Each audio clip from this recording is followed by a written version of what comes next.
শুক্রবারের সন্ধ্যা আর স্পেশাল কোনো নাস্তা থাকবে না তা তো মানা যায় না। এই জন্য আজকে আপনাদের সাথে স্পেশাল একটি নাস্তা শেয়ার করতে চলে আসলাম।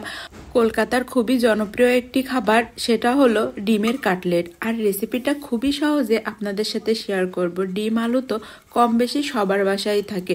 দুইটা ডিম সিদ্ধ করে আমি এখানে গ্রেট কাট দিয়ে খুব সুন্দর করে গ্রেট করে নিচ্ছি। আর নিয়েছি দুইটা আলুর পরিমাণ আপনারা কম বেশি করে আপনাদের প্রয়োজন মতো বাড়িয়ে নেবেন।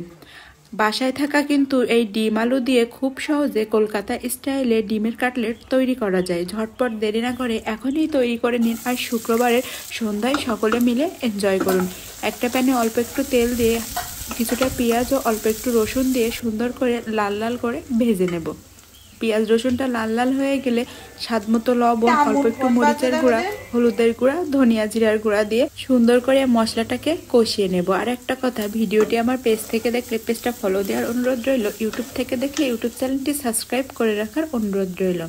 মশলাটা একটু ভাজা ভাজা করে নিয়ে দিয়ে দেবো গ্রেট করা আলু ও ডিম। এখন আলু ও ডিমটাকে খুব সুন্দর করে মশলার সাথে 4 থেকে 5 মিনিট রান্না করে নেব। ব্যাস তৈরি হয়ে যাবে কাটলেটের জন্য ডিমের পুরটা। এখন আমি চুলা থেকে নামিয়ে এই পুরটাকে ঠান্ডা করে নেব। এবার হাতে একটু তেল মেখে নিয়েছি। তারপরে কাটলেটের শেপ দিয়ে আমি এটাকে তৈরি করে নেব। আপনারা আপনাদের পছন্দ মতো বড় মাঝারি যে কোনো শেপে এটি তৈরি করে নিতে পারেন। আমি মিডিয়াম শেপে সব কাটলেটগুলো তৈরি করে নিয়েছি। আবারও বলছি, বাসায় থাকা উপকরণ দিয়ে যে এত মজাদার একটি কাটলেট তৈরি করা যায় তা এই ডিমের কাটলেট তৈরি না করলে আপনারা বিশ্বাস করবেন। আর এই কাটলেটটা কিন্তু কলকাতার খুবই জনপ্রিয় একটি খাবার।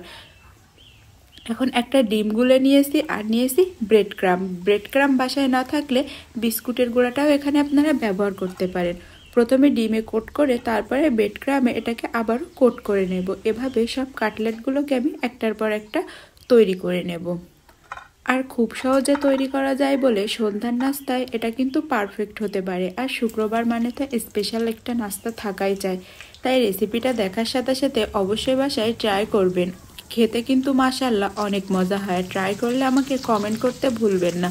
এখন অল্প একটু তেল গরম করে কাটলেটগুলোকে সুন্দর করে লাল লাল করে ভেজে নিলেই তৈরি হয়ে যাবে ডিমের মজাদার কাটলেট। রেসিপিটা একটা শেয়ার করার অনুরোধ রইল।